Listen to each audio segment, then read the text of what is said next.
Praise the Lord. വേഗം വരുന്നവനായ നമ്മുടെ കർത്താവായ യേശുക്രിസ്തുവിൻ്റെ നാമത്തിൽ എൻ്റെ സ്നേഹവന്ദനങ്ങളെ ഞാൻ അറിയിക്കുന്നു. 2 തിമോഥെയോസ് 3 അധ്യായം 5 വാക്യം, ഭോഗപ്രിയരായി ഭക്തിയുടെ വേഷം ധരിച്ച് അതിൻ്റെ ശക്തി ത്യജിക്കുന്നവരായിരിക്കും. അങ്ങനെയുള്ളവരെ വിട്ട് ഒഴിയുക. ഹല്ലേലൂയ. വിട്ട് ഒഴിയുക. ചിലത് വിട്ടൊഴിയാൻ ഇന്ന് രാവിലെയും പരിശുദ്ധാത്മാവ് നമുക്ക് ആഹ്വാനം തരുന്നു. ജീവിതത്തിൽ ദൈവപ്രവൃത്തി വെളിപ്പെടാൻ, ദൈവിക നന്മകളെ പ്രാപിക്കാൻ വിട്ടൊഴിയേണ്ട ചിലതുണ്ട്. പ്രിയരെ, നമുക്ക് വിട്ടൊഴിയാൻ ദൈവം കൽപ്പിച്ച ചിലതിനെ വിട്ടൊഴിഞ്ഞ് ഒരു ദൈവ പൈതലിന് വേണ്ട വിശുദ്ധിയോടെ വേർപാടോടെ നാം ജീവിക്കുമെങ്കിൽ നിശ്ചയമായി ദൈവം ഒരുക്കിയിരിക്കുന്ന നന്മകളെ നമുക്ക് പ്രാപിക്കാൻ സാധിക്കും. ദൈവം തൻ്റെ ദാസനായ അബ്രഹാമിനെ വിളിച്ചപ്പോൾ അവൻ്റെ പിതൃഭവനത്തെയും ചാർച്ചക്കാരെയും ദേശത്തെയും വിട്ട് ദൈവം കാണിപ്പാനിരിക്കുന്ന ദേശത്തേക്ക് പോകുവാൻ കൽപ്പിച്ചു. ദൈവിക കൽപ്പന അനുസരിച്ച് താൻ വിട്ടൊഴിയേണ്ട സകലത്തെയും വിട്ടൊഴിഞ്ഞ് കർത്താവിൻ്റെ വാക്കിന് അവൻ പാദങ്ങൾ വെച്ചു. ഇന്ന് രാവിലെയും കർത്താവിനെ നിങ്ങൾ ശ്രദ്ധിക്കുമോ? കർത്താവിനെ നിങ്ങൾ കേൾക്കുമോ? നിശ്ചയമായി അത് അനുഗ്രഹത്തിന്. പടകിലിരുന്ന പത്രോസിനോട് വരിക എന്നൊരു വേർഡ് കർത്താവ് പറഞ്ഞു. വരിക എന്ന വാക്കിന് പത്രോസ് തൻ്റെ കാല് വെച്ചപ്പോൾ താൻ വെള്ളത്തിൻ്റെ മീതെ നടക്കുന്നവനായി തീർന്നു. പ്രിയരെ, നിങ്ങളുടെ കരങ്ങളിലൂടെ, നിങ്ങളുടെ കാലുകളിലൂടെ, നിങ്ങളുടെ ശരീരത്തിലൂടെ, നിങ്ങളുടെ ജീവിതത്തിലൂടെ വലിയവ ചെയ്യാൻ നമ്മുടെ കർത്താവ് വിശ്വസ്തനത്രേ. അല്പം കൊണ്ടും അധികം കൊണ്ടും ഹല്ലേലൂയ തൻ്റെ അത്ഭുത പ്രവൃത്തികളെ ചെയ്യുന്ന നമ്മുടെ ദൈവം ജീവിക്കുന്നവൻ. കർത്താവിൻ്റെ കരങ്ങളിലേക്ക് നാം ഏൽപ്പിച്ചു കൊടുക്കുമെങ്കിൽ ഇന്ന് പകൽക്കാലവും നമ്മെ ഒരു അത്ഭുത വിഷയമാക്കി മാറ്റാൻ ദൈവം വിശ്വസ്തനത്രേ. ഇതാ ഇവിടെ ഹല്ലേലൂയ തിമോഥെയോസിനോട് അപ്പോസ്തലനായ പൗലോസ് പറയുന്നു, ഭക്തിയുടെ വേഷം ധരിക്കുന്ന ചിലരെ നിങ്ങൾ വിട്ടൊഴിയണം.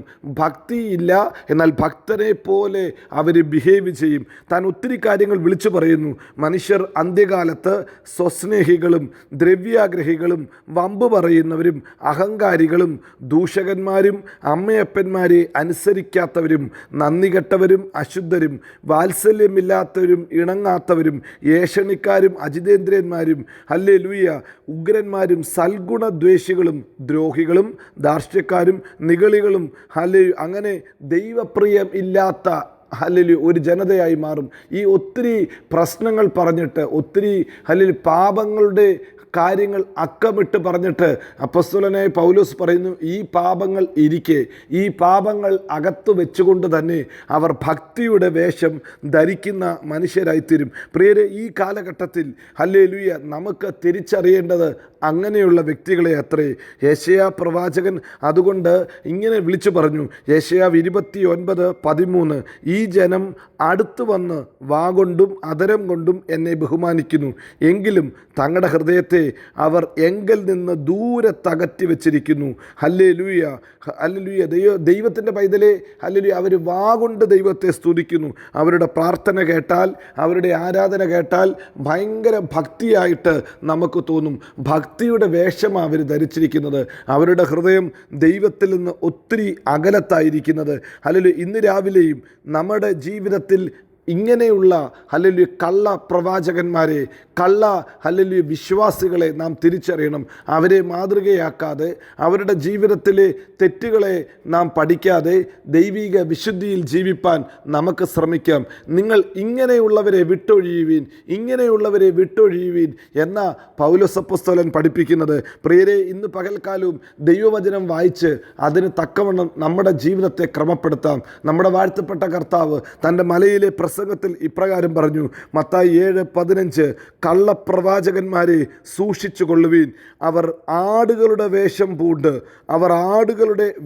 പൂണ്ട് നിങ്ങളുടെ അടുക്കൽ വരുന്നു. അവർ വരുന്നത് ആടുകളുടെ വേഷത്തോടെയാ. അകമേയോ കടിച്ചു കീറുന്ന ചെന്നായ്ക്കളാകുന്നു. അകത്ത് കടിച്ചു കീറുന്ന ചെന്നായ്ക്കൾ, പുറമേ നോക്കുമ്പോൾ ആടുകളുടെ വേഷമാ. ഹല്ലേലൂയ. പ്രിയരെ, ഹല്ലേലൂയ. 2 കൊരിന്ത്യർ ഹല്ലേലൂയ 11 അധ്യായം 14 വാക്യത്തിൽ പറയുന്നു, അത് ആശ്ചര്യമല്ല.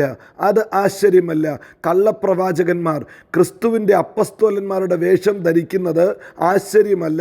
സാത്താൻ താനും വെളിച്ച ദൂതൻ്റെ വേഷത്തെ ധരിക്കുന്നുവല്ലോ. പ്രിയരെ, ഹല്ലേലൂയ. തിരിച്ചറിയാൻ ബുദ്ധിമുട്ടുള്ള ഒരു കാലഘട്ടത്തിലാണ് ദൈവ പൈതലേ നീ ജീവിക്കുന്നത്. അങ്ങനെയെങ്കിൽ ഈ കാലഘട്ടത്തിൽ ഭക്തിയുടെ വേഷം ധരിച്ചു വരുന്ന കള്ളപ്രവാചകന്മാരെ, കള്ള സുവിശേഷകന്മാരെ, കള്ള സഹോദരന്മാരെ നാം തിരിച്ചറിയണം. നമ്മെ വീഴ്ത്തിക്കളയാൻ, തകർത്ത് കളയുവാൻ ശത്രുവിനെ അനുവദിക്കരുത്. മറിച്ച് നാം ദൈവത്തെ മുറുകെ പിടിച്ചുകൊണ്ട്, ദൈവവചനത്തെ മുറുകെ പിടിച്ചുകൊണ്ട് നമുക്ക് മുന്നേറാം. ജീവിതത്തിൽ ഇവയെ വിട്ടൊഴിഞ്ഞാൽ ദൈവമൊരുക്കുന്ന നന്മ നമുക്ക് പ്രാപിക്കാൻ പറ്റും. ദൈവിക സമാധാനവും ദൈവിക സന്തോഷവും നമ്മുടെ ജീവിതത്തിൽ അനുഭവിക്കാൻ പറ്റും. എഫേസ്യർ 4:14 നാം ഇങ്ങനെ വായിക്കുന്നു: അങ്ങനെ നാം ഇനി മനുഷ്യരുടെ ചതിയാലും ഉപായത്താലും തെറ്റിച്ചു കളയുന്ന തന്ത്രങ്ങളിൽ കുടുങ്ങിപ്പോകാത്ത വണ്ണം, ഹല്ലേലൂയ, ഹല്ലേലൂയ, ഉപദേശത്തിൻ്റെ ഓരോ കാറ്റിനാൽ അലഞ്ഞൊഴുകുന്ന ശിശുക്കളെ പോലെ ആയിരിക്കരുത്. ഹല്ലേലൂയ. പ്രിയരെ, നമ്മെ തെറ്റിക്കാൻ ശത്രു ഉണ്ടാക്കുന്ന തന്ത്രത്തിൽ നാം വീണു പോകരുത്. ഹല്ലേലൂയ. മറിച്ച് ദൈവവചനത്തെ മുറുകെ പിടിച്ചുകൊണ്ട് ദൈവികമായ വിശുദ്ധിയോടെ വിട്ടൊഴിയേണ്ടതിനെ വിട്ടൊഴിഞ്ഞ് ദൈവത്തോട് പറ്റിയിരിക്കാം, ദൈവത്തോട് ചേർന്നിരിക്കാം. കർത്താവ് നമ്മെ ബലപ്പെടുത്തട്ടെ. കർത്താവ് വിശുദ്ധിയിൽ നടക്കുവാൻ നമ്മെ ബലപ്പെടുത്തട്ടെ. ഇന്ന് രാവിലെയും നമുക്ക് പ്രാർത്ഥിക്കാം. ദൈവത്തിൻ്റെ പരിശുദ്ധ ആത്മാവേ, ഞങ്ങൾക്ക് ആ നല്ല ബുദ്ധി തരണമേ. വിട്ടൊഴിയാനുള്ള ദൈവത്തിൻ്റെ കൃപ നൽകണമേ.